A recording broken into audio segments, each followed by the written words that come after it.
ദൈവത്തിൻ്റെ അതിപരിശുദ്ധമായ നാമം വാഴ്ത്തപ്പെടുമാറാകട്ടെ.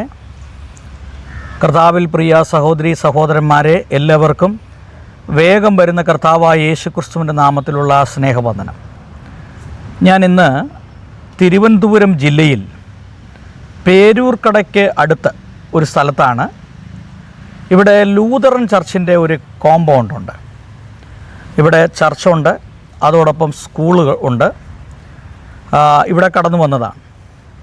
ഇന്ന് നമ്മളോടൊപ്പം അതിഥിയായിരിക്കുന്നത് ലൂതറൻ സഭയുടെ archbishop most reverend doctor Robinson ലൂതറാണ്.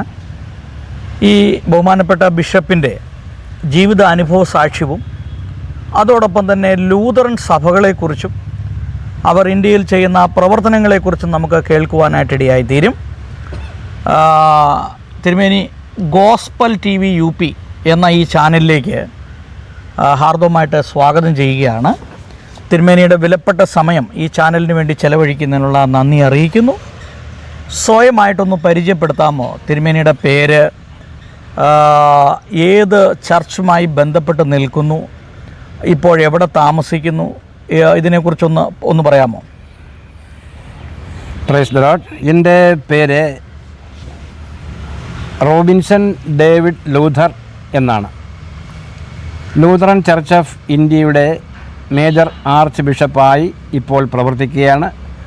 മാത്രമല്ല, Lutheran church of India major archbishop സിനഡിൻ്റെ പ്രസിഡൻ്റ് കൂടിയാണ്. ഓക്കെ. തിരുമേനിയുടെ ഭവനത്തിൽ ആരൊക്കെയുണ്ട്? എൻ്റെ ഭവനത്തിൽ എൻ്റെ ഭാര്യയും മറ്റു ബന്ധുക്കളും ഒക്കെ ഉണ്ട്. ഓക്കെ. തിരുമേനി ജനിച്ചു വളർത്തപ്പെട്ടത് ഏത് സ്ഥലത്തായിരുന്നു? ഞാൻ തിരുവനന്തപുരം ജില്ലയിൽ ബാലരാമപുരം എന്ന സ്ഥലത്താണ് എൻ്റെ ജനനം. തുടർന്ന് വിദ്യാഭ്യാസം ഒക്കെ? ഞാൻ വിദ്യാഭ്യാസം ചെയ്തത് തിരുവനന്തപുരം മാറിവാനീസ് കോളേജിലും തുടർന്ന് കേരള യൂണിവേഴ്സിറ്റിയിൽ MA സോഷ്യോളജിക്കും, തുടർന്ന് MG കോളേജിൽ MSc കോഴ്സിനും, അത് തുടർന്ന് തിരുവനന്തപുരം ഗവൺമെൻറ് ലാ കോളേജിൽ നിയമവിദ്യാഭ്യാസം LLB ഡിഗ്രിയും പാസ്സായിട്ടുണ്ട്. തുടർന്ന് കൺകോഡിയ ഓപ്പൺ യൂണിവേഴ്സിറ്റിയുടെ കീഴിലുള്ള സെമിനാരിയിൽ അതിൻ്റെ സെമിനാരി പഠനവും പൂർത്തിയാക്കിയിട്ടുണ്ട്. അതായത് വളരെ നേരത്തെ തന്നെ നല്ല ഒരു വിദ്യാഭ്യാസം, ഗ്രാജുവേഷനും അതോടൊപ്പം 2 പോസ്റ്റ് ഗ്രാജുവേഷനും അതോടൊപ്പം LLBയും നേടാനായിട്ട് ബിഷപ്പിന് ഇടയായി. മാതാപിതാക്കളെക്കുറിച്ചൊന്ന് പറയാമോ? എൻ്റെ ഫാദർ എന്ന് പറയുന്നത് ഡേവിഡ് മാസ്റ്റർ എന്ന പേരിൽ അറിയപ്പെടുന്നു, ഇപ്പോൾ ഇല്ല. മാതാവ് CM ആൾ ഇപ്പോൾ ഇല്ല. ഞാൻ കത്തോലിക്ക സഭയിൽ നിന്നാണ് എൻ്റെ ഹോളി ബാപ്റ്റിസം എടുത്തിട്ടുള്ളത്. അതായത് പശ്ചാത്തലം, അത് ക്രിസ്തീയ പശ്ചാത്തലം എന്ന് പറഞ്ഞ കത്തോലിക്ക സഭയായിരുന്നു. എൻ്റെ ഫാദർ വിദേശ മിഷണറിമായിട്ട് 25 പരം മിഷണറിമാരുമായിട്ട് ഒത്തൊരുമിച്ച് അവരുടെ ഇംഗ്ലീഷിൽ നിന്ന് മലയാളത്തിലേക്ക് തർജ്ജമ ചെയ്തുകൊണ്ട് അങ്ങനെ ഒരു ട്രാൻസ്ലേറ്റർ കൂടിയായിരുന്നു. പിന്നീട് എങ്ങനെയാണ് ഈ ലൂതറൻ ചർച്ചിലേക്ക് വരാനായിട്ട് ഒരു കാരണം എന്താണ്? എൻ്റെ ഫാദർ പ്രൊട്ടസ്റ്റൻ്റ് സഭയുമായിട്ട് ചേർന്നു, മിഷണറിമാരുമായി ചേർന്ന് പ്രവർത്തിച്ചു എന്ന് പറഞ്ഞല്ലോ. ദീർഘകാലം പ്രവർത്തിച്ചു. അപ്പോൾ ഞാൻ എൻ്റെ 20 വയസ്സ് മുതൽ ഈ ലൂതറൻ സഭയുടെ സ്ഥാനത്ത് പ്രവർത്തിക്കുന്ന പാവപ്പെട്ട സാധാരണപ്പെട്ട ജനങ്ങളുടെ വിമോചനത്തിന് വേണ്ടി സാമൂഹ്യപരമായും സാംസ്കാരികപരമായും ആത്മീയപരമായും ഒരുമിച്ച് ഞാൻ അന്നും ഇന്നും പ്രവർത്തിച്ചുകൊണ്ടിരിക്കുകയാണ്. അതെ. അപ്പോൾ ലൂതറൻ ചർച്ചിലേക്ക് വരാനുള്ളൊരു പശ്ചാത്തലം അതാണോ? അതെ. ലൂതറൻ സഭ എന്ന് പറയുന്നത് നമുക്കറിയാം, മതനവീകരണത്തിലൂടെ, റിഫർമേഷൻ 1517 മതനവീകരണത്തിലൂടെ ജർമ്മനിയിലെ വിറ്റൻബെർഗ് ദേവാലയത്തിൽ 95 തർക്ക സിദ്ധാന്തങ്ങളുമായി എഴുതി പ്രദർശിപ്പിച്ച് കത്തോലിക്ക സഭയിൽ നിന്നും പുറത്തു വന്ന പിതാവാണ് ഡോക്ടർ മാർട്ടിൻ ലൂതർ. ജർമ്മനിയിൽ നിന്നും പൊട്ടിപ്പുറപ്പെട്ട വിപ്ലവം ലോകത്താകമാനം ഇന്ന് ഒരു പ്രൊട്ടസ്റ്റന്റ് മിഷണറി പ്രസ്ഥാനം വളർന്നു കഴിഞ്ഞിരിക്കുക. ലൂതറൻ സഭ ഇല്ലാത്ത രാജ്യങ്ങളില്ല. അങ്ങനെ ഇന്ത്യയിൽ നേതർ എന്ന് പറഞ്ഞ ഒരു വിദേശ മിഷണറി ഇന്ത്യയിൽ വന്നു. അതുപോലെ അതിനു മുമ്പ് 1700 കാലഘട്ടത്തിൽ ബെർത്തലോമസ് എന്ന് പറയുന്ന തിരുമേനി വന്നു. അങ്ങനെ ഒട്ടനവധി മിഷണറിമാർ ഇവിടെ, പ്രത്യേകിച്ച് ഞങ്ങളുടെ ലൂതറൻ സഭയിൽ പാവപ്പെട്ട ആളുകളുടെ ഇടയിൽ അവർക്ക് വിദ്യാഭ്യാസം നൽകുവാനും ആത്മീയ വിദ്യാഭ്യാസം ലഭിക്കുവാനും പള്ളികളും പള്ളിക്കൂടങ്ങളും സ്ഥാപിച്ച് പ്രവർത്തിച്ച് വന്നിരുന്നു.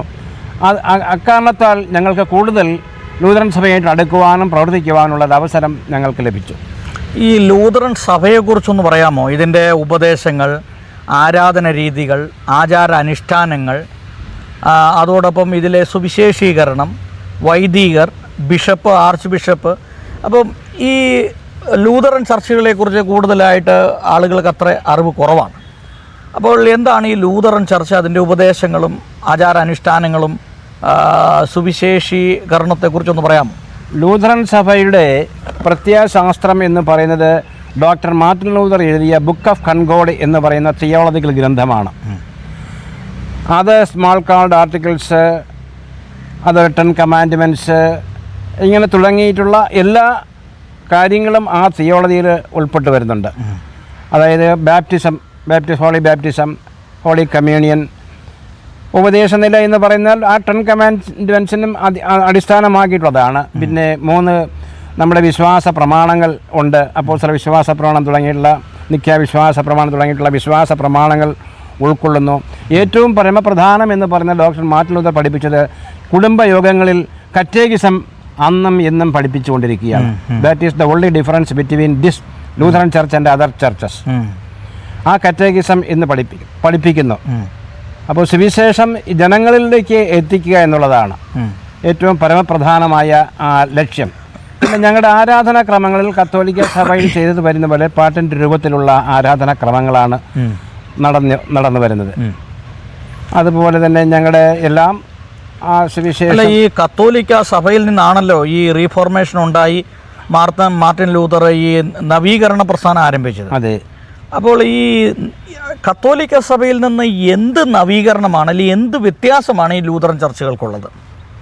ലൂതറൻ സഭ എന്ന് പറയുന്നത് യേശുക്രിസ്തുവിനെ മാത്രം ദൈവമായിട്ട് ആരാധിക്കുന്നത്, യേശുക്രിസ്തു പറഞ്ഞ ആ സത്വചനങ്ങൾ ഉൾക്കൊള്ളും. There are no mediators in between Jesus Christ and the believers. അത് കത്തോലിക്ക സഭയിൽ നിന്നും ഒരു ഇടനിലക്കാരായിട്ട് മാതാവും അങ്ങനെയൊക്കെ പല പുണ്യവാളന്മാരൊക്കെ മധ്യസ്ഥന്മാരുമായിട്ടുണ്ടല്ലോ, അപ്രകാരമില്ല. അപ്പം മാർട്ടിൻ ലൂതർ വളരെ വ്യക്തമായിട്ട് പറയുന്നു, നീതിമാൻ വിശ്വാസത്താൽ ജീവിക്കുന്നു. ആ വിശ്വാസം, faith, that is the main theme. അതാണ് നമ്മുടെ ലൂതറൻ ഇതിൽ തിയോളജിയിൽ വരുമ്പോൾ. അതെ. ഈ സ്നാന ശുശ്രൂഷകൾ എങ്ങനെയാണ്? സ്നാനം എന്ന് പറയുന്നത് ഞങ്ങളുടെ ബാപ്റ്റിസം എന്ന് പറയുന്നത് കുഞ്ഞുങ്ങൾക്കും ബാപ്റ്റിസം കൊടുക്കാം എന്നുള്ളതാണ്. തളിപ്പ് സ്നാനം എന്ന് പറയുന്നത് അത് വാട്ടർ ബാപ്റ്റിസം. വാട്ടർ ബാപ്റ്റിസം ഈ ഹോളി സ്പിരിറ്റ് ബാപ്റ്റിസം അതിൽ അടങ്ങിയിരിക്കുന്നുണ്ട്. അത് ബൈബിളിൽ തന്നെ പറയുന്നുണ്ടല്ലോ. അപ്പം ഞങ്ങളുടെ കൊച്ചു കുഞ്ഞുങ്ങൾക്ക് പാപമില്ല. പാപം എന്ന് പറയുന്നത് ജന്മപാപമുണ്ട്, കർമ്മപാപമുണ്ട്. കുഞ്ഞുങ്ങൾക്ക് കർമ്മപാപമില്ല, ജന്മപാപമുള്ളൂ. അതുകൊണ്ട് കുഞ്ഞുങ്ങളെ എൻ്റെ അടുക്കൽ വരുവിൻ എന്ന് കർത്താവ് പഠിപ്പിച്ചതുപോലെ കുഞ്ഞുങ്ങൾക്കും ശിശുസ്നാനം കൊടുക്കുക എന്നുള്ളതാണ്. കാരണം അവരിൽ പാപമില്ല, അതുകൊണ്ട് ഏറ്റുപറയേണ്ട ആവശ്യമില്ല എന്നുള്ളതാണ് ഞങ്ങളുടെ തിയോളജി, മാർട്ടിൻ ലൂതറുടെ തിയോളജി പഠിപ്പിക്കുന്നത്. കുഞ്ഞുങ്ങൾക്ക് കൊടുക്കുന്നു, അതോടൊപ്പം മുതിർന്നവർക്കും കൊടുക്കുന്നു. പിന്നെ ഇപ്പോൾ മുങ്ങിസ്നാനം എടുക്കുന്നവരുണ്ട്. യഥാർത്ഥത്തിൽ മുങ്ങിസ്നാനം കൊടുക്കുന്നത് തെറ്റല്ല. പക്ഷേ ഒരിക്കൽ സ്നാനം ഏറ്റുകഴിഞ്ഞാൽ ബൈബിളിൽ പറയുന്ന സ്നാനം 1. അപ്പോൾ ഒരിക്കൽ തളിപ്പ് സ്നാനം, വാട്ടർ ബാപ്റ്റിസം കൊടുത്തു കഴിഞ്ഞാൽ ആ വിശ്വാസമാണ് മുറുകെ പിടിക്കുന്നത്. ആ വിശ്വസിച്ചാണ് വരുന്നത്. പൈതങ്ങൾക്ക് ആ ജന്മപാപം മാത്രമേ ഉള്ളൂ, കർമ്മപാപമില്ല. അവർ പാപമില്ലാത്തവരായതുകൊണ്ട് അവരെ ശിശുക്കളും ഞങ്ങൾ സ്നാനപ്പെടുത്തുന്നു. അതായത് ലൂതറൻ ചർച്ചിൻ്റെ ഒരു കത്തോലിക്ക സഭയിൽ നിന്നുള്ള വ്യത്യാസം എന്ന് പറയുന്നത്, ഒന്ന് മധ്യസ്ഥന്മാരില്ല എന്നുള്ളതാണ്, അല്ലേ? അതെ അതെ. 2 കർമ്മത്താൽ ഒരു നീതീകരണം ഉണ്ടാകുകയില്ല, അല്ലേ? അപ്പോൾ തന്നെ ഈ കത്തോലിക്ക സഭയിലുള്ള മറ്റ് ആചാരാനുഷ്ഠാനങ്ങൾ, പാപമോചന ചീട്ട്, അതുപോലെയുള്ള ഈ പുണ്യവാളന്മാരുടെ ഉള്ള പെരുന്നാളുകളൊന്നുമില്ല. പെരുന്നാളുകളുണ്ട്, പക്ഷെ ഞങ്ങൾക്ക് മധ്യസ്ഥന്മാരില്ല, പുണ്യവാളന്മാരില്ല. പെരുന്നാളുകൾ ഇപ്പം നമ്മുടെ ഇപ്പം ഈസ്റ്റർ വരുന്നത്, ഈസ്റ്റർ ഒരു പെരുന്നാളാണല്ലോ. അതുപോലെ തന്നെ പല പെരുന്നാളുകളും നമ്മളും ആഘോഷിക്കാറുണ്ട്. പക്ഷേ മധ്യസ്ഥന്മാരില്ല. കർത്താവുമായിട്ട്, ജീസസുമായിട്ട് നേരിട്ടുള്ള ഒരു പ്രാർത്ഥനയും ബന്ധവുമാണ് നമുക്കുള്ളത്. അപ്പോൾ ഈ ലൂതറൻ ചർച്ചുകൾക്ക് വൈദികരുണ്ട്, ഉണ്ട്. വൈദികർക്ക് പ്രത്യേക വസ്ത്രധാരണമുണ്ട്, ഉണ്ട്. ബിഷപ്പ്മാരുണ്ട്, ആർച്ച് ബിഷപ്പ്മാരുണ്ട്. അതെ. അപ്പോൾ അതിനെക്കുറിച്ചൊന്ന് പറയാമോ? വൈദികർക്ക് ബൈബിളിൽ വളരെ വ്യക്തമായിട്ട് പറയുന്നുണ്ട്. കത്തോലിക്ക സഭ കൊടുക്കുന്നത് പോലത്തെയുള്ള നമ്മുടെ വൈദികരുടെ വേഷവിധാനങ്ങൾ, ഗൗൺ, അതെല്ലാം നമുക്കും നമ്മുടെ ലൂഥറൻ സഭയിലും അത് ഫോളോ ചെയ്യുന്നുണ്ട്. അത് വളരെ വ്യക്തമായിട്ട് പറയുന്നത്. അതെന്തെങ്കിലും ഒരു പാരമ്പര്യമായിട്ടാണോ അതോ ബൈബിളിൽ നിന്ന് അങ്ങനെ ഒരു കാണാൻ പറ്റുന്നു? ബൈബിളിൽ ഉണ്ടല്ലോ. ഇപ്പോൾ ഹോളി ബാപ്റ്റിസം റിംഗ്, ആ റിംഗ് എടുക്കുന്നത് മോതിരം ബൈബിളിൽ ധാരാളം സ്ഥലത്ത് പറയുന്നുണ്ട്. എസ്തറിന്റെ കാര്യം എടുക്കുക, ആ മോതിരമുണ്ട്. ക്രൗൺ, കിരീടമുണ്ട്. ആ ക്രൗൺ ഞങ്ങളും ധരിക്കാറുണ്ട് നമ്മുടെ ആരാധന ക്രമത്തിൽ. അതേപോലെ തന്നെ കാസേക്ക്, ഈ ഗൗൺ, ഇതെല്ലാം അരക്കെട്ട്, ഇതെല്ലാം നമ്മുടെ ഇതിലുണ്ട്. അത് ബൈബിളിക്കലായിട്ട് ഉള്ളത് അർത്ഥമാക്കിക്കൊണ്ടാണ് ഞങ്ങളും അത് ഫോളോ ചെയ്തു വരുന്നത്. അതായത് പിന്നെ വൈദികർക്ക് പ്രത്യേക വേഷവിധാനങ്ങളുണ്ട്. അതോടൊപ്പം തന്നെ കുരിശുണ്ട്. വൈദികർക്ക് തലയിൽ തൊപ്പിയുണ്ടോ? വൈദികർക്ക് തൊപ്പിയുണ്ട്. അതോടൊപ്പം തന്നെ ബിഷപ്പ്മാർക്കും സ്ഥാനചിഹ്നങ്ങൾ. ഞാൻ പറഞ്ഞത് വൈദികർക്ക് സാധാരണ വൈറ്റ് കാസേക്കാണ് മാത്രമേ ഉള്ളൂ. തലയിൽ തൊപ്പിയില്ല, ക്രൗൺ ഇല്ല. ബിഷപ്പ്മാർക്ക് ക്രൗൺ ശുശ്രൂഷകൾ നടത്തുമ്പോൾ ആ ക്രൗൺ ധരിക്കാറുണ്ട്. വേഷവിധാനങ്ങളുണ്ട്. സാധാരണ അച്ഛന്മാർ കാസേക്കും അത് മാത്രമേ തലയിൽ ഇതില്ല. അതോടൊപ്പം തന്നെ ഈ കുരിശു മോതിരമുണ്ട് അല്ലേ? അതൊക്കെ ധരിക്കാം. പക്ഷേ ബിഷപ്പ്മാർക്കും ആർച്ച് ബിഷപ്പ്മാർക്കും പ്രത്യേകമായിട്ട് കൂടുതൽ ഒരു ഡ്രസ് കോഡ്. അപ്പോൾ ഈ സുവിശേഷകർ, അതായത് പൊതുവെ നമ്മൾ ഉപദേശിമാർ എന്നാണ് പറയുന്നത്, ഉപദേശിമാരുണ്ടോ സഭയിൽ? ഉപദേശിമാരുണ്ടല്ലോ. സഭയിൽ ഉപദേശിമാരുണ്ട്, അച്ഛന്മാരുണ്ട്, ബിഷപ്പ്മാരുണ്ട്, ആർച്ച് ബിഷപ്പ്മാരുണ്ട്, മേജർ ആർച്ച് ബിഷപ്പുണ്ട്. ഞാൻ മേജർ ആർച്ച് ബിഷപ്പാണ്, സഭയുടെ തലവനാണ് നമ്മുടെ. അപ്പോൾ ഈ വേഷവിധാനങ്ങൾ ഉണ്ട്. ഈ ആരാധന രീതി എങ്ങനെയാണ്? ആരാധന ക്രമം വെച്ചാണോ ആരാധന? ഞങ്ങൾക്ക് പ്രത്യേകിച്ച് ഒരു ആരാധന ക്രമമുണ്ട്.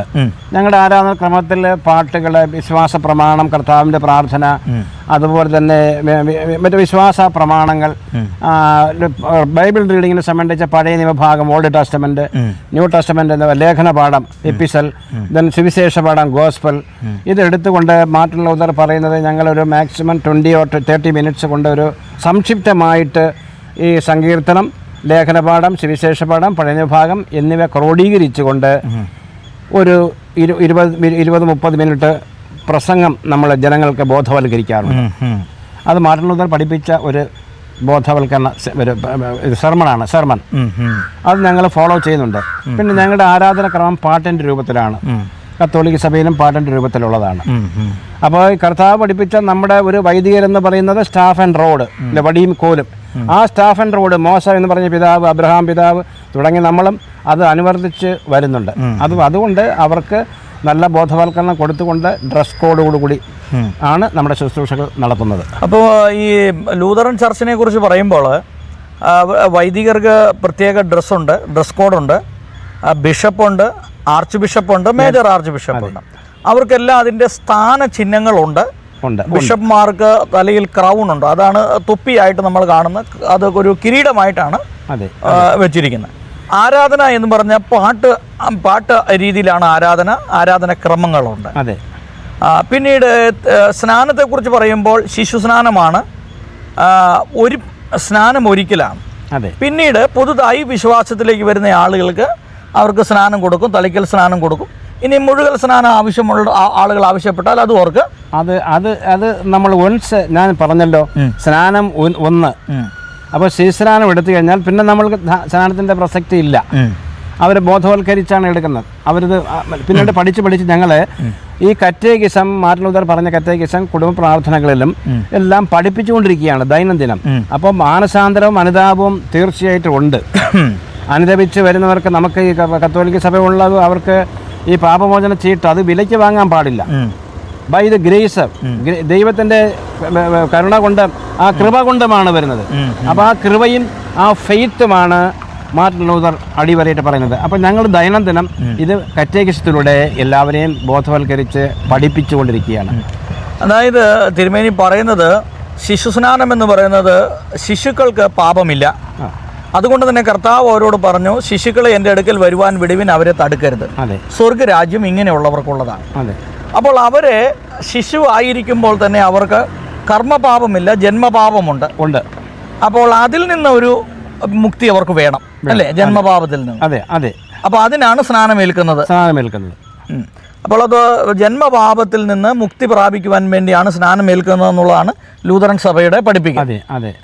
അപ്പോൾ ശിശുക്കളെ സ്നാനപ്പെടുന്നതിൽ തെറ്റില്ല എന്നുള്ളതാണ്, അതാണ് നല്ലത് എന്നുള്ളതാണ് തിരുമേനി പറയുന്നത് അല്ലേ? അതെ, ലൂതറൻ സഭ അങ്ങനെയാണ് വിശ്വസിക്കുന്നത്. ചെറുപ്പത്തിൽ തന്നെ കുട്ടികളെ സ്നാനപ്പെടുത്തുകയാണെങ്കിൽ അത് ചെറുപ്പം മുതലേ കുട്ടികളെ അവരെ പഠിപ്പിക്കുവാനും അവരെ ക്രിസ്തീയ വിശ്വാസത്തിൽ വളർത്തുവാനും സാധിക്കുമെന്നുള്ളതാണ് ലൂതറൻ സഭ പൊതുവെ പഠിപ്പിക്കുന്നതായിട്ടുള്ളത്.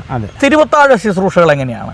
തിരുവത്താഴ ശുശ്രൂഷ ഞങ്ങൾക്ക് നേരത്തെ സാർ പറഞ്ഞല്ലോ, കത്തോലിക് സഭയിൽ പാപമോചന ചീട്ടുകളുണ്ടല്ലോ.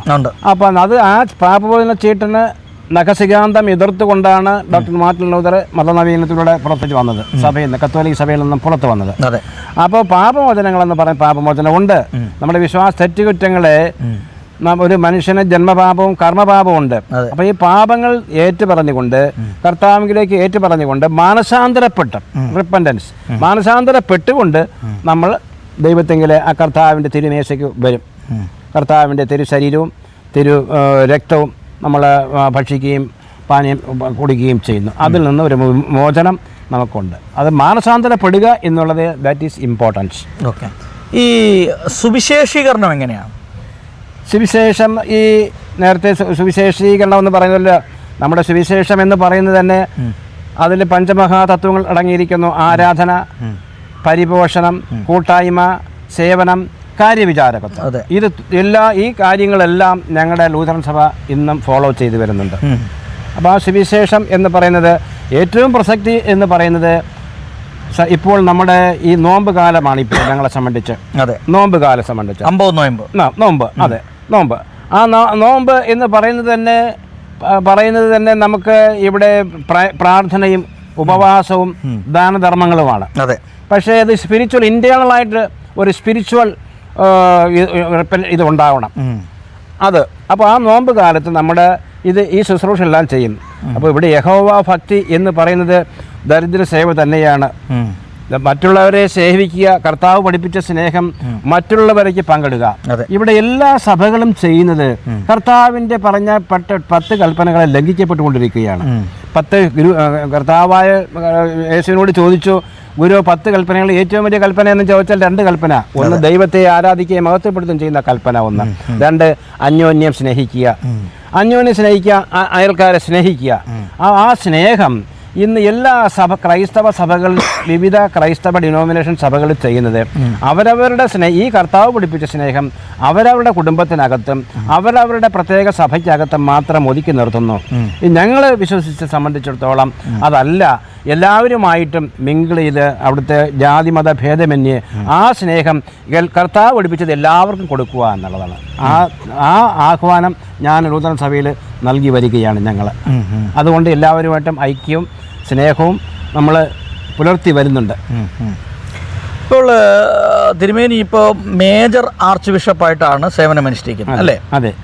അപ്പോൾ തിരുമേനിയുടെ കീഴിൽ നേതൃത്വം നൽകുന്ന എത്ര ഡയോസിസുകളുണ്ട്? ഞാൻ നേരത്തെ പറഞ്ഞതല്ലോ, ലോക്കൽ ചർച്ചുകൾ, അനേകം ലോക്കൽ ചർച്ചുകൾ ചേർന്ന് ഒരു ഡയോസിസ് ഉണ്ടാകുന്നു. അനേകം ഡയോസിസുകൾ ചേർന്ന് ഒരു ആർച്ച് ഡയോസിസ് ഉണ്ടാകുന്നു. അനേകം ആർച്ച് ഡയോസികൾ ചേർന്ന് മേജർ ആർച്ച് ഡയോസിസ് ഞങ്ങളുടെ സിനഡുണ്ട്. അപ്പോൾ ഞാൻ ഇതിൻ്റെ സഭയുടെ മേജർ ആർച്ച് ബിഷപ്പായിട്ട് പ്രവർത്തിക്കുകയാണ്. അതായത് ലൂതറൻ സഭ മേജർ ആർച്ച് ഡയോസിസ് സിനഡ്. അതിൻ്റെ കീഴിൽ എൻ്റെ കീഴിൽ മേജർ ആർച്ച് ബിഷപ്പ് എന്ന് പറയുന്ന എൻ്റെ കീഴിൽ 25 ആർച്ച് ഡയോസിസുകൾ ഇന്ത്യയിലും വിദേശത്തുമായിട്ടുണ്ട്. ഇപ്പോഴുണ്ട്. ആ 25 ആർച്ച് ഡയോസിസ് 2 എണ്ണം ലണ്ടനിലും അമേരിക്കയിലും പ്രവർത്തിക്കുന്നുണ്ട്. ബാക്കി 23 ആർച്ച് ഡയോസിസുകൾ ഇന്ത്യയിലുണ്ട്. അതിൽ 23 ആർച്ച് ഡയോസിസുകളുടെയും ഭരണത്തലവൻ എന്ന് പറയുന്നത് ആർച്ച് ബിഷപ്പ്മാരാണ്. അവരുടെ കീഴിൽ ഡയോസിസുകളുണ്ട്. ഡയോസിൻ്റെ തലവൻ ബിഷപ്പാണ്. അപ്പോൾ ഇന്ത്യയിൽ തന്നെ 80-ലധികം ഡയോസിസുകൾ ഇപ്പോൾ നിലവിലുണ്ട്.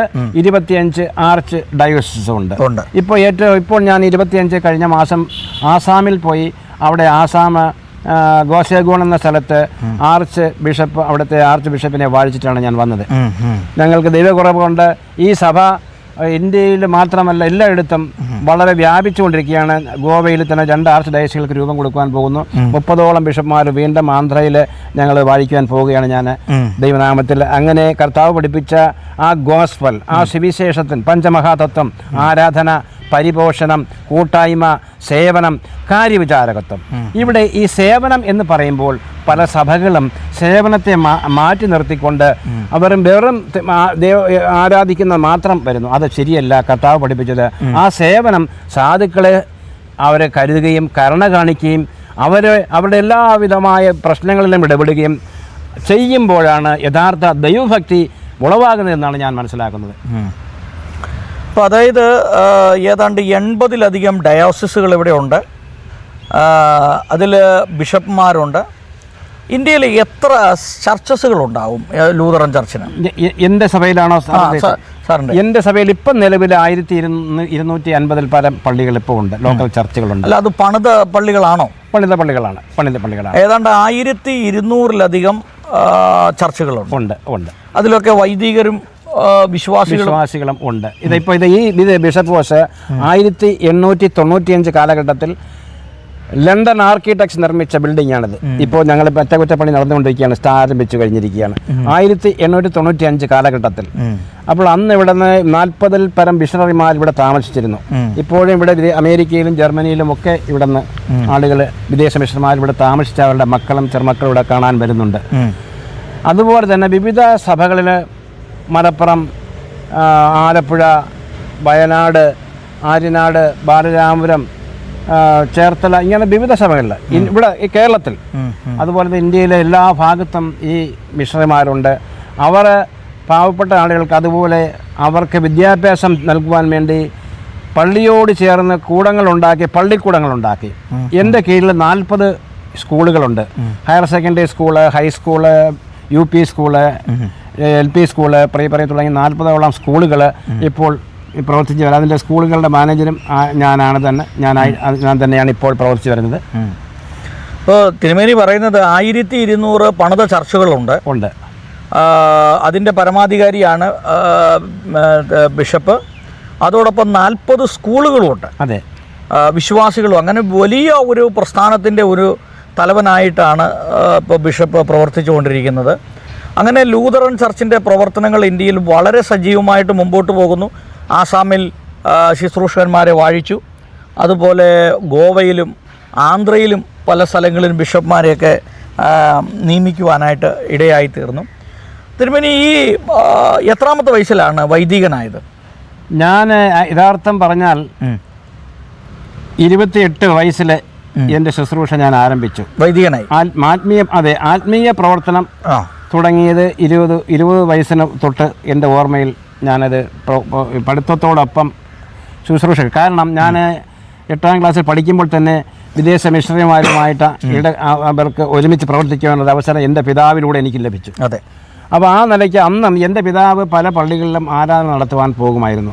വിദേശ മിഷണറിമാർ ശുശ്രൂഷനായിരുന്നു, പള്ളിയിൽ അച്ഛനായിരുന്നു.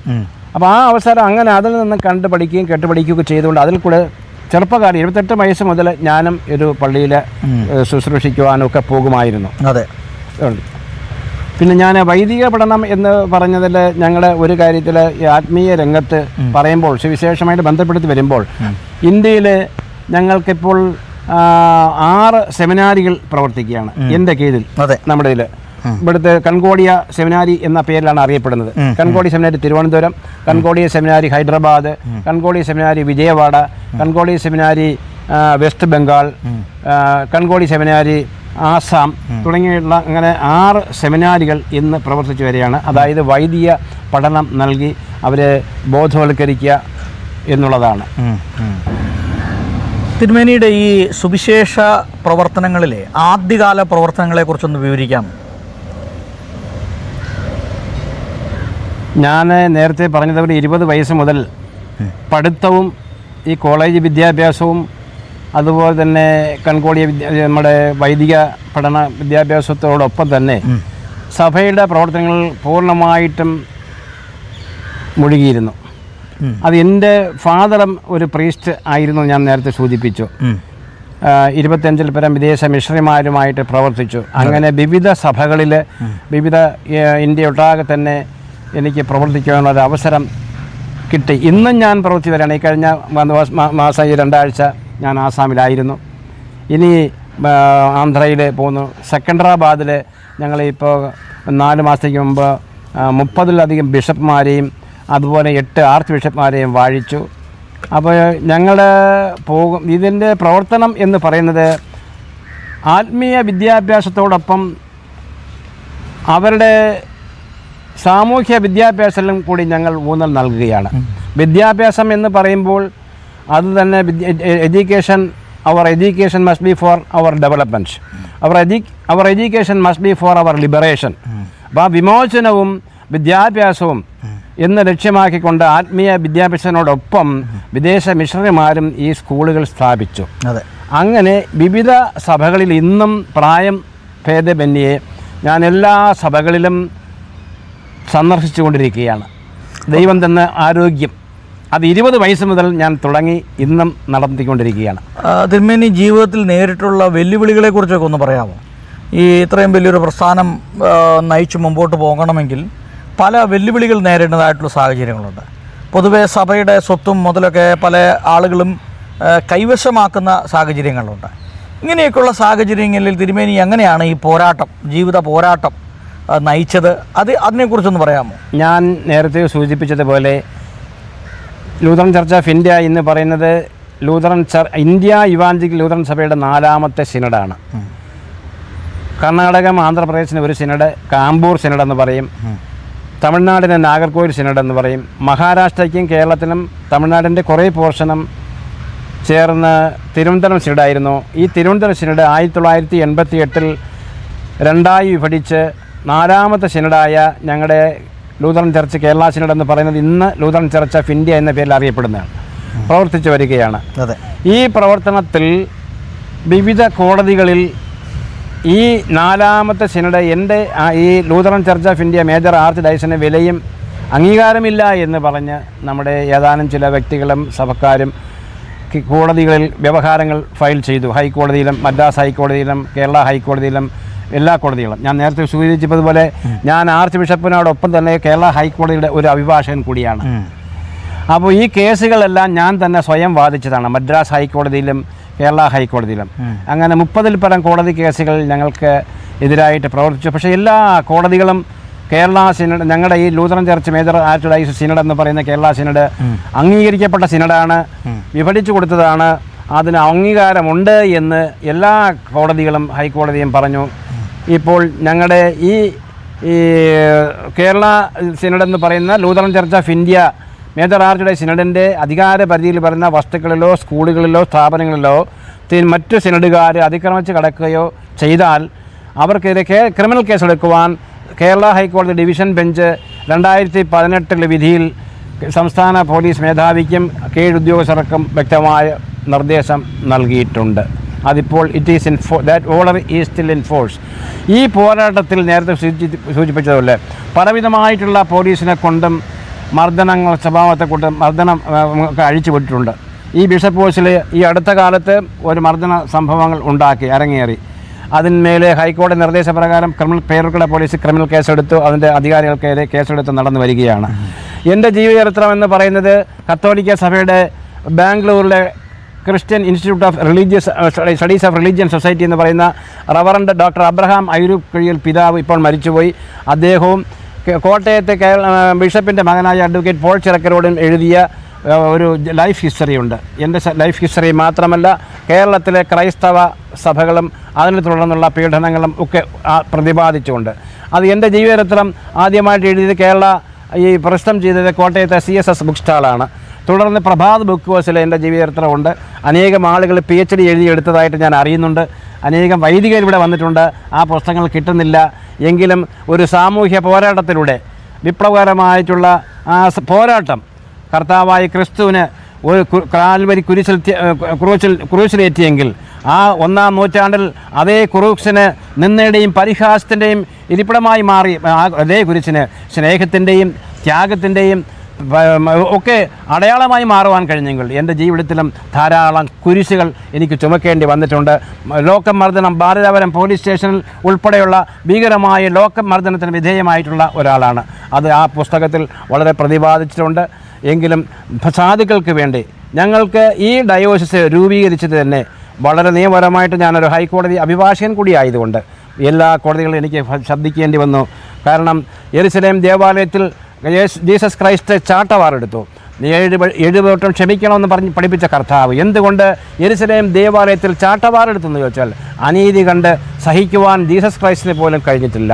അവിടെ ശീതവാനുമല്ല ഉഷ്ണവാനുമല്ല എന്ന് പറഞ്ഞതുപോലെ ജീസസ് ക്രൈസ്റ്റ് ചെയ്തതുപോലെ എനിക്കും ചില ചാട്ടവാറുകൾ എൻ്റെ സഭയിലെ പാവപ്പെട്ട ആളുകളെ ഉപദ്രവിക്കാൻ വരുമ്പോൾ ഞങ്ങൾ പള്ളികളുണ്ടാക്കുന്നു. ആ പള്ളികൾ നശിപ്പിക്കുവാൻ വന്നു. പള്ളികൾ നശിപ്പിച്ചു. ഇത് ഇവിടെ ഈ പള്ളിയിലും ഈ ബിഷപ്പ് ഹൗസിലും ഇവിടെ നശിപ്പിക്കുവാൻ വന്നു. അപ്പോൾ ദൈവത്തിൽ വിദേശ മിഷണറിമാർ സ്ഥാപിച്ച ആലയങ്ങൾ, സ്ഥാപനങ്ങൾ നശിപ്പിക്കുവാൻ ഒരു കൂട്ടർ വരുമ്പോൾ അവർക്ക് പണത്തിൻ്റെ ലാക്കായിരിക്കാം, അധികാര ലാക്കായിരിക്കാം. ഞങ്ങൾക്ക് അധികാരമോഹമല്ല, മറിച്ച് വിദേശ മിഷണറിമാർ സ്ഥാപിച്ച വിദ്യാഭ്യാസ സ്ഥാപനങ്ങൾ, പള്ളികൾ അതിൽ പുരോഗമിക്കുകയും നേരത്തെ പറഞ്ഞതുപോലെ ആരാധനയിലൂടെയും പരിപോഷണത്തിലൂടെയും കൂട്ടായ്മയിലൂടെയും സേവനത്തിലൂടെയും അതുപോലെ ഒക്കെ നമുക്ക് വളർത്തേണ്ടിയിരിക്കുന്നു. അങ്ങനെ ധാരാളം പീഡനങ്ങൾ ഏറ്റുവാങ്ങിയ ഒരു മിഷണറി കൂടിയാണ് ഞാൻ എന്ന് പറയുന്നതിൽ ഞാൻ അഭിമാനം കൊള്ളുകയാണ്. കാരണം ഇന്നും അതിനെ അതിജീവിച്ചുകൊണ്ട് ഞാൻ പോരാടിക്കൊണ്ടിരിക്കുകയാണ്. തിരുമേനിയുടെ ഈ ജീവിത വിജയത്തിൽ തിരുമേനി ഓർത്തെടുക്കുന്ന ചില മുഖങ്ങളുണ്ടല്ലോ. അതെ, മാതാപിതാക്കളായിരിക്കാം, അധ്യാപകരായിരിക്കാം, അല്ലെങ്കിൽ ആദ്യകാലത്തെ കൂട്ടുപ്രവർത്തകരായിരിക്കാം. അങ്ങനെ ജീവിതത്തിൽ മറക്കാനാകാത്ത ചില മുഖങ്ങളെക്കുറിച്ചെന്ന് പറയാം, അവർ ചെയ്ത സേവനങ്ങളെക്കുറിച്ചും. അത് ഗുണമായാലും ദോഷമായാലും. എൻ്റെ ജീവിതത്തിൽ വ്യക്തിപരമായിട്ട് നോക്കുകയാണെങ്കിൽ മദർ തെരേസ ചെയ്ത നല്ല പ്രവൃത്തികളെ എനിക്ക് ഒരുപാട് ആകർഷിക്കുവാൻ കഴിഞ്ഞിട്ടുണ്ട്. കൽക്കട്ട തെരുവീഥികളിൽ മദർ തെരേസ ആഹാരത്തിനായി കുഞ്ഞുങ്ങൾ അറിഞ്ഞു നടന്നപ്പോൾ മാറോട് ചേർത്ത് വെച്ച് ഒരു കുഞ്ഞിന് വേണ്ടി ഒരു ധനാഢ്യൻ്റെ ഭവനത്തിൽ പോയപ്പോൾ എൻ്റെ ഈ കുഞ്ഞിന് എന്തെങ്കിലും തരണമെന്ന് പറഞ്ഞപ്പോൾ ആ മാതാവിൻ്റെ മദർ തെരേസയുടെ കൈകളിൽ ആ ധനാഢ്യൻ തുപ്പി ആട്ടി ഓടിക്കുകയായിരുന്നു. എന്നാൽ ആ വളരെ പുഞ്ചിരിച്ചുകൊണ്ട് സ്നേഹത്തോടു കൂടി ആ തുപ്പിയ കൈ തൻ്റെ ആ തിരുവസ്ത്രത്തിൽ തുടയ്ക്കുകയും രണ്ടാമത് നീട്ടി, നിങ്ങൾ എനിക്ക് തന്നത് തന്നു, ഇനി ഈ മാറിൽ കിടക്കുന്ന കരഞ്ഞുകൊണ്ട് കിടക്കുന്ന എൻ്റെ കുഞ്ഞിനെ, വിശക്കുന്ന കുഞ്ഞിന് എന്തെങ്കിലും തരിക. അപ്പോഴാണ് ആ ധനാഢ്യൻ കരഞ്ഞുകൊണ്ട് ഉള്ളിലേക്ക് അകത്ത് റൂമിൽ പോയി ചെക്ക് ബുക്ക് കൊണ്ടുവന്നു ഇഷ്ടമുള്ളത് എഴുതിയെടുക്കണം. എത്ര മണിത്തരം മദർ തെരേസ എന്നെ കരയിപ്പിച്ചു. അവിടെയാണ് മദർ തെരേസയുടെ സുവിശേഷ പ്രവർത്തനത്തെക്കുറിച്ച് എനിക്ക് ചിന്തിക്കുവാനും അതൊരു പ്രയോജനമായി മാറുവാൻ എനിക്ക് കഴിഞ്ഞിട്ടുണ്ട്. അതോടൊപ്പം തന്നെ ഡോക്ടർ മാർട്ടിൻ ലൂതർ, സഭയുടെ സ്ഥാപക പിതാവ്, കത്തോലിക്ക സഭയുടെ ബിഷപ്പായിരുന്ന ഡോക്ടർ മാർട്ടിൻ ലൂതർ, അദ്ദേഹം പറഞ്ഞൊരു വാക്യം കോരിധരിപ്പിക്കുന്ന വാചകമാണ്, ഹിയർ ഐ സ്റ്റാൻഡ്സ്. അദ്ദേഹത്തെ മാർട്ടിൻ ലൂതർ പിതാവിനെ കൊല്ലുവാൻ അന്നത്തെ പോപ്പും ഭരണകൂടങ്ങൾ ശ്രമിച്ചപ്പോൾ മാർട്ടിൻ ലൂതർ കൊട്ടാരത്തിൽ വെച്ച് പറഞ്ഞു, ഞാൻ ബൈബിളിൽ നിന്ന് എഴുതിയ വചനങ്ങൾ മാത്രമാണ്, അത് പിൻവലിക്കുവാൻ സാധ്യമല്ല. അതുകൊണ്ട് here what was written is based on the Bible, that will not be withdrawn. Here I stands. ഞാൻ ഇവിടെ തന്നെ നിൽക്കുന്നു. എനിക്കും ആ പോളിസിയുണ്ട്. സാധുക്കളുടെ സഭയ്ക്കകത്തുള്ള അനീതിക്കെതിരെ സന്ധിയില്ലാത്ത സമരം, പള്ളികൾ പുനരുദ്ധരിക്കുന്നതിലേക്ക് വേണ്ടിയുള്ള പ്രവർത്തനമാണ് ഞങ്ങൾ നടത്തുന്നത്. അതിന് ഹാനികരമായിട്ട് വരുന്ന ഏത് പ്രശ്നങ്ങളിലും സധൈര്യം എനിക്ക് മരണം വന്നാലും ഞാൻ പേടിക്കാതെ മുന്നോട്ട് പോകുവാൻ ഉണ്ട്. അതിന് എനിക്ക് ഉപോത്ബലമായി കിട്ടിയത് അനേക മിഷണറിമാരെ, സ്റ്റാൻ സ്വാമിയുള്ള മിഷണറിമാർ ഇന്ത്യയിൽ പീഡിപ്പിക്കപ്പെട്ടു. അനേകം ആളുകൾ, ഒത്തിരി ബൈബിൾ കഥാപാത്രങ്ങളുണ്ട്. പക്ഷേ എൻ്റെ ജീവിതത്തിലും ഒരുപാട് പേരുടെ സ്വാധീനം എനിക്ക് വന്നിട്ടുണ്ട്. ഞാനും അത് അനുസരിച്ച് ഇന്നും പ്രവർത്തിച്ച് വരികയാണ് എന്ന് വിനീതമായി ഞാൻ അറിയിക്കാൻ ആഗ്രഹിക്കുന്നു. തിരുമേനിയുടെ ജീവിതവുമായി ബന്ധപ്പെട്ട് എന്താണ് ഒരു സന്ദേശം പറയാനായിട്ടുള്ളത്? എനിക്ക് പറയുന്നത്, ഇന്ന് ക്രൈസ്തവ സഭകളിൽ അധികാര സ്ഥാനവും ഒക്കെ വെച്ച് പുലർത്തുന്ന ഒരു സമീപനമുണ്ട്. കർത്താവ് പഠിപ്പിച്ച സ്നേഹം, ഞാൻ നേരത്തെ സൂചിപ്പിച്ചതുപോലെ, all are creating boundaries of love within our church, within our family, within our association, within our caste or association. So ആ കർത്താവ് പഠിപ്പിച്ച സ്നേഹം, ആ വേലിക്കെട്ടുകൾ പൊട്ടിച്ചുകൊണ്ട് പുറത്തു വന്ന് എല്ലാ വിഭാഗം ജനങ്ങൾക്കും ആ സ്നേഹം പങ്കിടുമ്പോൾ ആണ് കർത്താവ് പഠിപ്പിച്ച നിൻ്റെ അയൽക്കാരനെ സ്നേഹിക്കണം എന്ന് പഠിപ്പിച്ച ദൗത്യം നിറവേറാൻ കഴിയുന്നത്. അതുകൊണ്ട് ഞാനിവിടെ ലൂഥറൻ സഭയുടെ മാത്രമല്ല, ഓർത്തഡോക്സ് സഭയുണ്ട്, ജേക്കബൈറ്റ് സഭയുണ്ട്, കത്തോലിക്ക സഭയുടെ 3 വിഭാഗങ്ങളുണ്ട്, സീറോ മലബാർ സഭയുണ്ട്, ലത്തീൻ സഭയുണ്ട്, മലങ്കര കത്തോലിക്കയുണ്ട്, NSS ഉണ്ട്, SNDP ഉണ്ട്, ഇസ്ലാമുണ്ട്. ഞാനിപ്പോഴും മാസത്തിൽ 2-3 പ്രാവശ്യം ഞങ്ങൾ മതമൈത്രി സന്ദേശങ്ങൾ നൽകുന്നുണ്ട്. പാളയം ഇമാമും അതുപോലെ തന്നെ ഇവിടുത്തെ അശ്വതി തിരുനാൾ സ്വാമിജിയും മറ്റ് പിതാക്കന്മാരും ഒത്തൊരുമിച്ചിവിടെ എല്ലാവരും ഒരുമിച്ച് പ്രവർത്തിക്കുകയാണ് മിക്കവാറും. അതെന്തുകൊണ്ട് ആണെന്ന് വെച്ചാൽ ഞാൻ നേരത്തെ പറഞ്ഞതുപോലെ വി ഷുഡ് അതിനെ demolish the existing boundaries of love. ആ സ്നേഹത്തെ മതിൽക്കെട്ടുകൾക്കുള്ളിൽ, ഞാൻ ലൂഥറൻ സഭയുടെ വിഭാഗത്തിൽപ്പെടുന്ന ആളാണെങ്കിൽ ലൂഥറൻ സഭയ്ക്ക് മാത്രമേ കർത്താവ് പഠിപ്പിച്ച സ്നേഹം ഞാൻ പകർന്നു നൽകുകയുള്ളൂ. അത് ശരിയല്ല, കർത്താവ് പഠിപ്പിച്ച അതല്ല. ആ സ്നേഹത്തിൻ്റെ വേലിക്കെട്ടുകൾ പൊട്ടിച്ചുകൊണ്ട് എല്ലാവരെയും നമ്മുടെ തുല്യരായി കണ്ടുകൊണ്ട് ഇന്ത്യൻ ഭരണഘടന, ഞാനൊരു അഭിഭാഷകൻ കൂടി ആയതുകൊണ്ട് ഇന്ത്യൻ ഭരണഘടന പഠിപ്പിക്കുന്നത് the essence of the Indian constitution is the liberty, equality and fraternity. ഇത് കർത്താവായി ബൈബിളിലെ ദൈവം തന്നെ പറഞ്ഞിട്ടുണ്ട്. ആ സ്വാതന്ത്ര്യം, സമത്വം, സാഹോദര്യം. ഇവിടെ പറഞ്ഞു, യെരൂശലേം പുത്രിമാരെ, നിങ്ങൾ എന്നെ ഓർത്ത് കരയണ്ട, നിങ്ങളുടെ സന്തതി പരമ്പരകളെ ഓർത്ത് കരയുവിൻ എന്ന് പറയുമ്പോൾ പാവപ്പെട്ട ആളുകൾക്ക് വിദേശ മിശ്രമാർ സ്ഥാപിച്ച ആതുര സ്ഥാപനങ്ങൾ, പള്ളികൾ, ഇവർക്ക് വേണ്ടി ഇവിടെ വിമോചനത്തിന് വേണ്ടി ആകണമെങ്കിൽ കർത്താവ് അത് സധൈര്യം നേടിയെടുക്കുവാൻ ഞാൻ ഉണ്ടാവും. അത് തന്നെയാണ് എനിക്ക് നൽകാനുള്ള സന്ദേശം ഈ അവസരത്തിൽ. ആ സ്നേഹത്തിൻ്റെ സന്ദേശം എല്ലാവരിലും എത്തിക്കുക. തിരുമേനി, ഇനിയുള്ള ഭാവി പദ്ധതികളൊക്കെ എന്താണ്? ഇനിയുള്ള പുതിയ പദ്ധതികൾ, ലൂഥറൻ സഭയെക്കുറിച്ചുള്ള കാഴ്ചപ്പാടുകൾ എന്തൊക്കെയാണ്? ലൂഥറൻ സഭയുടെ പ്രവർത്തനങ്ങളുമായിട്ട് ബന്ധപ്പെടുത്തി സമൂഹത്തിലെ കഷ്ടതയും വേദനയും യാതനയും അനുഭവിക്കുന്ന നാനാജാതി മതസ്ഥരിലേക്ക് കൂടി യഥാർത്ഥ സുവിശേഷം എത്തിക്കുക. ആ സുവിശേഷം എന്ന് പറയുമ്പോൾ സേവനമാണ് ഞാൻ ഉദ്ദേശിക്കുന്നത് ഏറ്റവും പ്രാധാന്യം. അതെ, ആ യഥാർത്ഥ ദൈവഭക്തി എന്ന് പറയുന്നത് ജനങ്ങളെ സേവിക്കുക, അതായത് ആതുരരെ സേവിക്കുക, വിധവമാരെ പരിചരിക്കുക, ദരിദ്രരെ സേവിക്കുക. അത് തന്നെയാണ് ഏറ്റവും വലിയ ഭക്തി. മറിച്ച് പള്ളിയിൽ വലിയ വലിയ പള്ളികൾ, സൗധങ്ങൾ പണിയുക എന്നുള്ളതല്ല. ജനങ്ങളുടെ മനസ്സിൽ ജനങ്ങളുടെ വിമോചനത്തിന് വേണ്ടി ആത്മീയ വിദ്യാഭ്യാസമായിക്കൊള്ളട്ടെ, ലൗകിക വിദ്യാഭ്യാസമായിക്കൊള്ളട്ടെ, അവരുടെ വിമോചനത്തിന് വേണ്ടി, അവരുടെ വികസനത്തിന് വേണ്ടി ധാരാളം ഭാവി പ്രവർത്തനങ്ങൾ ആത്മീയ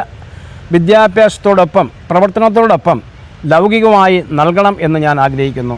കർത്താവ് പഠിപ്പിച്ച ആ മാതൃകയനുസരിച്ച് ഒരു വ്യക്തിക്ക് അല്ലെങ്കിൽ ഒരാൾക്ക് ലൂഥറൻ സഭയോട് ചേർന്ന് പ്രവർത്തിക്കാൻ താല്പര്യമുണ്ടെങ്കിൽ എന്താണ് അതിൻ്റെ ഒരു പ്രാരംഭ നടപടികൾ? എന്താണ്?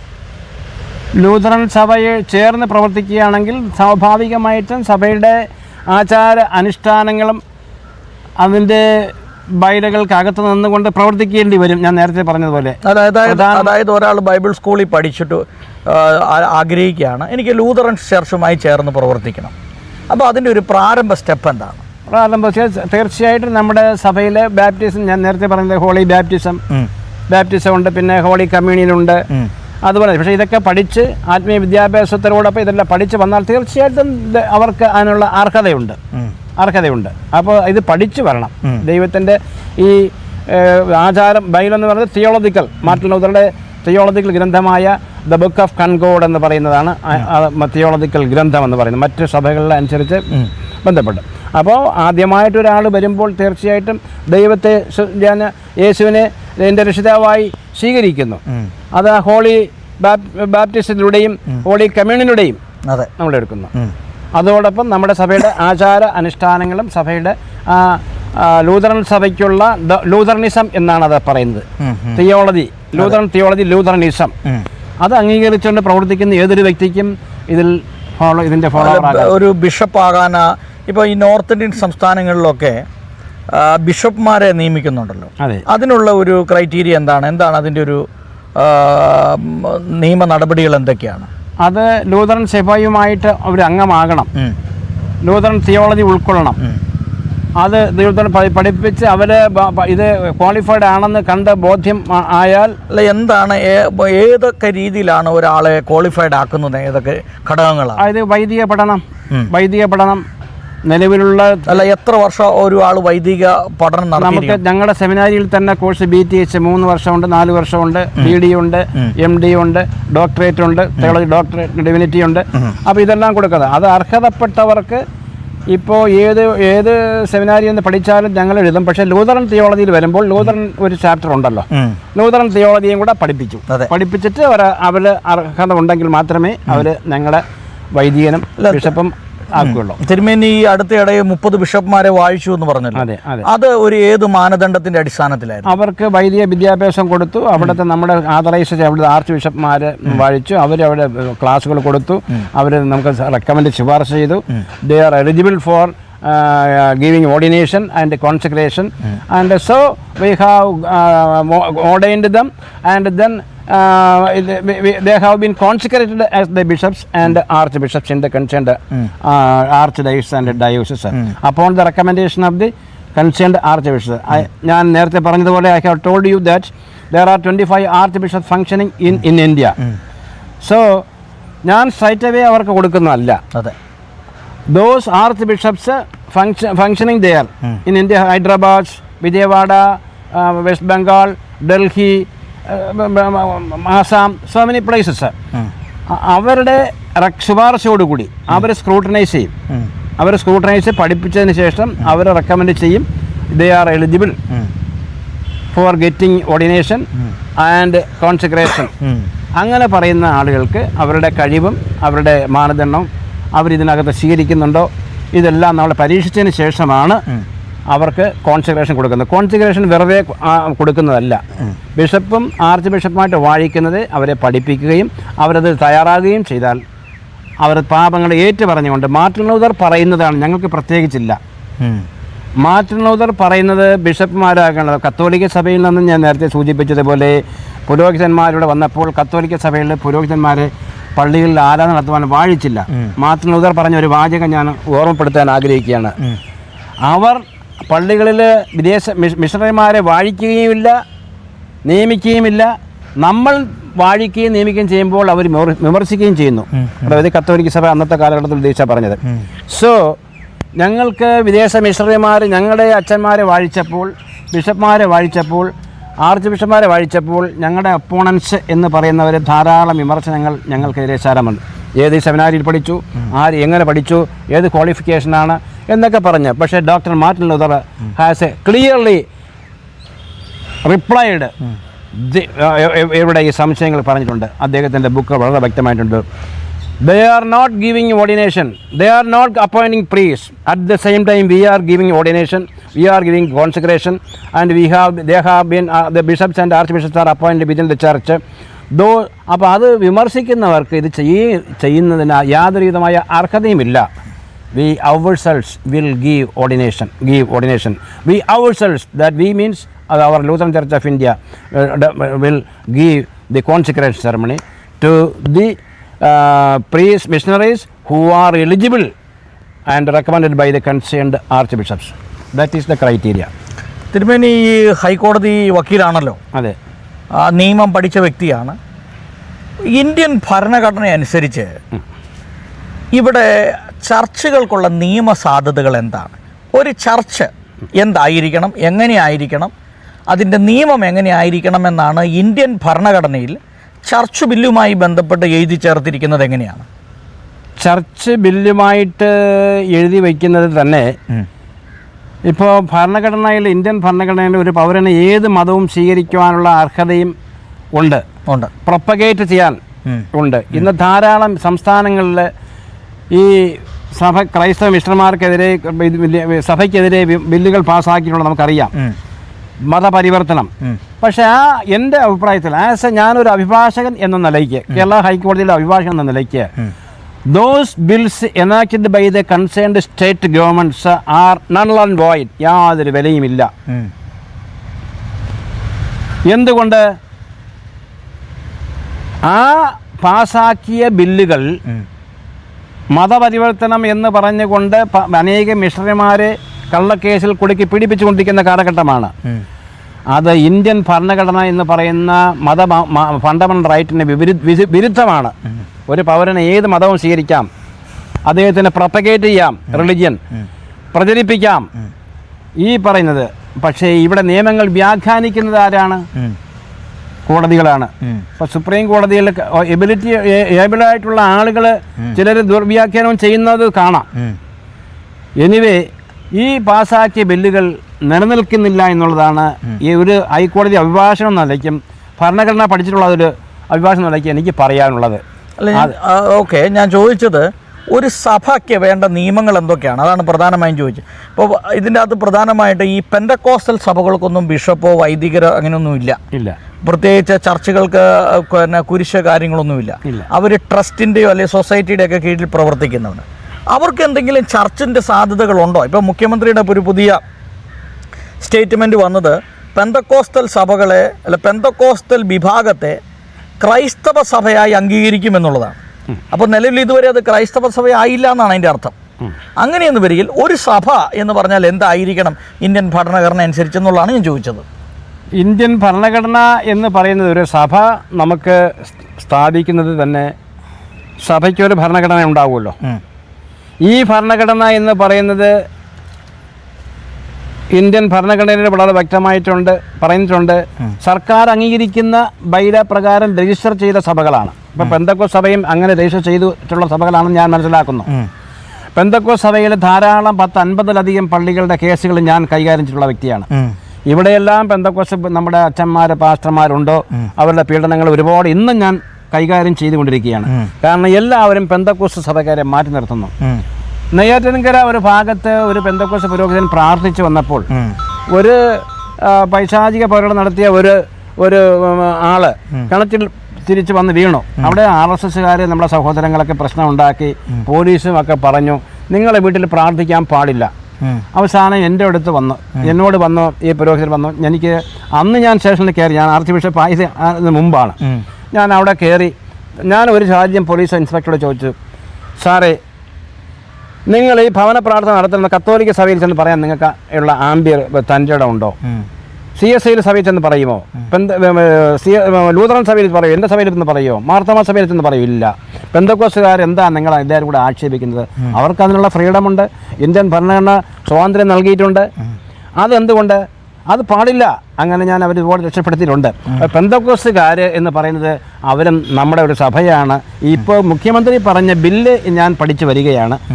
അപ്പോൾ എൻ്റെ അറിവിൽപ്പെട്ടിടത്തോളം ഒരു സഭ ഇവിടുത്തെ ഇന്ത്യൻ രജിസ്ട്രേഷൻ ആക്ട് അനുസരിച്ച് ജില്ലാ രജിസ്ട്രാർ അംഗീകരിച്ച് ഒരു ഭരണഘടന അനുസരിച്ച് പ്രവർത്തിക്കുന്ന സഭയാണെങ്കിൽ അത് ഒരു സഭയാണ്, സർക്കാർ അംഗീകരിക്കപ്പെട്ട സഭയാണ്. പിന്നെ സർക്കാർ വീണ്ടും ഒന്നുകൂടെ അംഗീകരിക്കണം എന്ന് പറയുന്നതിനോട് ഞാൻ ആ പ്രശ്നം, കാരണം ഇപ്പോൾ അടുത്ത കാലത്ത് മുഖ്യമന്ത്രി പറഞ്ഞതാണല്ലോ, ഞാനത് പഠിച്ചു വരികയാണ്. പക്ഷേ എൻ്റെ എളിയ അറിവിൽപ്പെട്ടിടത്തോളം പെന്തക്കോസ്ത് സഭയും ഇപ്പോൾ രജിസ്റ്റേർഡ് ബൈല പ്രകാരം സർക്കാർ അംഗീകരിച്ച് പ്രവർത്തിക്കുന്ന സഭയാണ്. പിന്നെ ഞാൻ ഉദ്ദേശിക്കുന്നത് അവരൊരു എപ്പിസ്കോപ്പൽ സഭയായിട്ട് വരികയില്ലായിരിക്കാം എന്നായിരിക്കും ഉദ്ദേശിച്ചതോ എന്നുള്ള എനിക്കൊരു സംശയം എൻ്റെ പിന്നിലുണ്ട്. അല്ല, ഒരു എപ്പിസ്കോപ്പൽ സഭയായി തീരണമെന്ന് നിയമം വല്ലതും ഉണ്ടോ? അങ്ങനെ ഇല്ല. ഇപ്പോൾ കത്തോലിക്ക സഭകൾ, CSS സഭ, മാർത്തോമാ സഭ, ലൂതറൻ സഭ എല്ലാം എപ്പിസ്കോപ്പൽ സഭകളാണ്. അതെ, എപ്പിസ്കോപ്പൽ സഭകൾ. പക്ഷേ മറ്റ് സഭകൾ എപ്പിസ്കോപ്പൽ സഭ അല്ലാത്തത് കൊണ്ടാണോ മുഖ്യമന്ത്രി ഇങ്ങനെ പറഞ്ഞത്? ഞാൻ എന്തായാലും ആ ബില്ലിലേക്ക് ഞാൻ കടന്നില്ല. ഞാനത് പഠിക്കാതെ ഒരു മറുപടി പറയുന്നത് ശരിയല്ല. പക്ഷേ സഭയാണ് എന്നുള്ള കാര്യത്തിൽ പെന്തക്കോസ്ത് സഭ ഒരു സഭയാണ്. കാരണം സഭ സർക്കാർ അംഗീകൃത സഭയാണ്. അപ്പോൾ ഒരു കേസ് കൊടുക്കുന്ന, ഒരു കോടതിയിൽ ഒരു കേസ് കൊടുക്കുന്നതിനെങ്കിലും രജിസ്റ്റേർഡ് സൊസൈറ്റിക്ക് മാത്രമേ കേസ് കൊടുക്കാൻ അധികാരമുള്ളൂ. അത്രേ ഉള്ളൂ. കേസിൽ പ്രതിയാകാനും കേസ് കൊടുക്കാനും രജിസ്റ്റേർഡ് സൊസൈറ്റി അല്ലെങ്കിൽ വ്യക്തിപരമായി കൊടുക്കാം. അപ്പോൾ ഇവിടെ എൻ്റെ അറിവിൽപ്പെട്ടിടത്തോളം എന്നോട് സമീപിച്ചുള്ള സഭകൾ, പെന്തക്കോസ്ത് സഭകൾ, ഒരു 50-ലധികം സഭകളുടെ കേസുകൾ ഞാൻ നടത്തിയിട്ടുണ്ട്. അതുകൊണ്ട് ആധികാരികമായിട്ട് ഞാൻ പറയുന്നു, അവരുടെ ബൈല പ്രകാരം ഞാൻ ഭരണഘടന പഠിച്ചിട്ടുണ്ട്. അതെല്ലാം സർക്കാർ അംഗീകരിച്ച, ജില്ലാ രജിസ്ട്രാർ അംഗീകരിച്ച ഭരണഘടന പ്രകാരം പ്രവർത്തിക്കുന്ന സഭകളാണ്. അപ്പോൾ അതൊരു സഭയാണ്. എന്തുകൊണ്ട് പെന്തക്കോസ്ത് സഭയെ അംഗീകരിക്കുവാൻ കഴിയുന്നില്ല? ആരെങ്കിലും അംഗീകരിക്കില്ല എന്ന് പറഞ്ഞാൽ അതിനോട് എനിക്ക് ശക്തമായ വിയോജിപ്പുണ്ട്. ഞാൻ യോജിക്കുന്നില്ല. കാരണം അത് പെന്തക്കോസ്ത് സഭയാണ്. ഈ നോർത്ത് ഇന്ത്യൻ സംസ്ഥാനങ്ങളിലൊക്കെ ഒരുപാട് പാസ്റ്റർമാർ ജയിലിലുണ്ട്. അത് സുവിശേഷം പറഞ്ഞതിൻ്റെ പേരിലാണ്. നമ്മളിങ്ങനെ ഈ അക്രൈസ്തവരായിട്ടുള്ള ആളുകൾ താമസിക്കുന്ന സ്ഥലത്ത് പോയി വീടെടുത്ത് താമസിച്ച് അവിടെ സുവിശേഷം പറയേണ്ട ആവശ്യകത ഉള്ളതാണോ? എന്താണ് ഈ സുവിശേഷകർ നേരിടുന്ന വെല്ലുവിളികൾ എന്താണ്?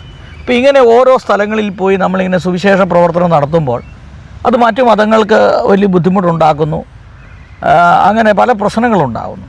അപ്പോൾ ഈ കാലഘട്ടങ്ങളിൽ സുവിശേഷം പങ്കുവെക്കേണ്ട ആവശ്യകത എന്താണ് തിരുമേനിയുടെ അഭിപ്രായത്തിൽ? എൻ്റെ അഭിപ്രായത്തിൽ